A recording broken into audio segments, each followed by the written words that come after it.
nous avons dû faire face aux injonctions à choisir son camp, au torrent de haine et de colère qui de partout nous assommait.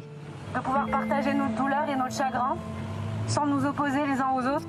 Moi, Anna Assouline, fondatrice des Guerrières de la Paix, militante et réalisatrice, juive, française d'origine marocaine.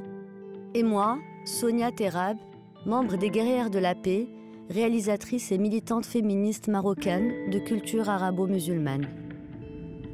Toutes les deux, nous avons décidé de refaire ce voyage, de retrouver ces femmes et ces hommes qui nous avaient transmis tant d'espoir. C'est la deuxième fois qu'on organise le Forum mondial des femmes pour la paix à Essaouira et notre souhait c'est que ça devienne un rendez-vous annuel, que ça s'inscrive vraiment dans la vie de cette ville parce que pour nous il n'y a pas meilleur endroit pour incarner les combats qui sont les nôtres que la ville d'Essaouira et que le Maroc.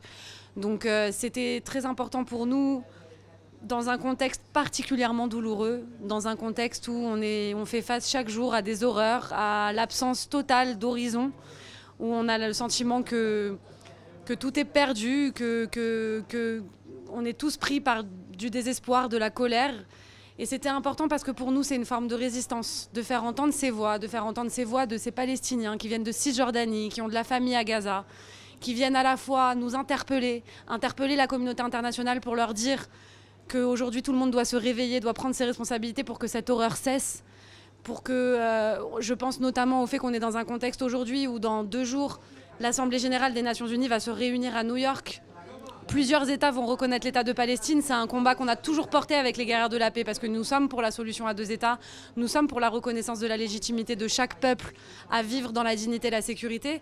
C'était important dans ce contexte mondial pour nous de lancer un cri d'urgence.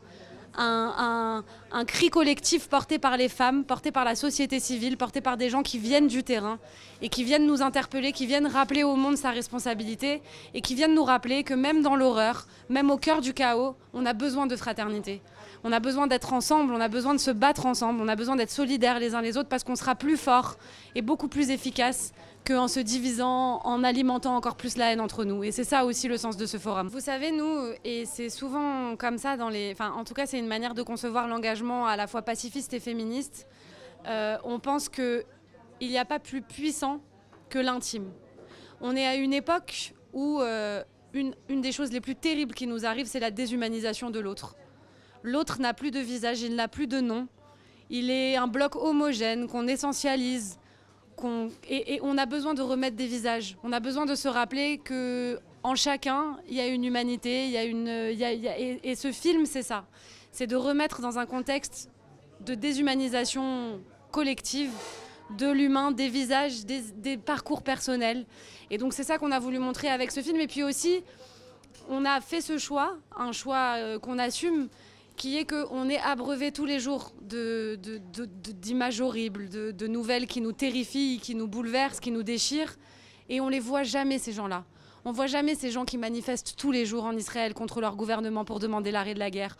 On ne voit jamais ces militants palestiniens comme Ali Abou Awad, qui a fait les 2 intifadas, qui a été en prison, qui a perdu son frère et qui continue de donner une leçon de résilience, d'humanité, de dignité.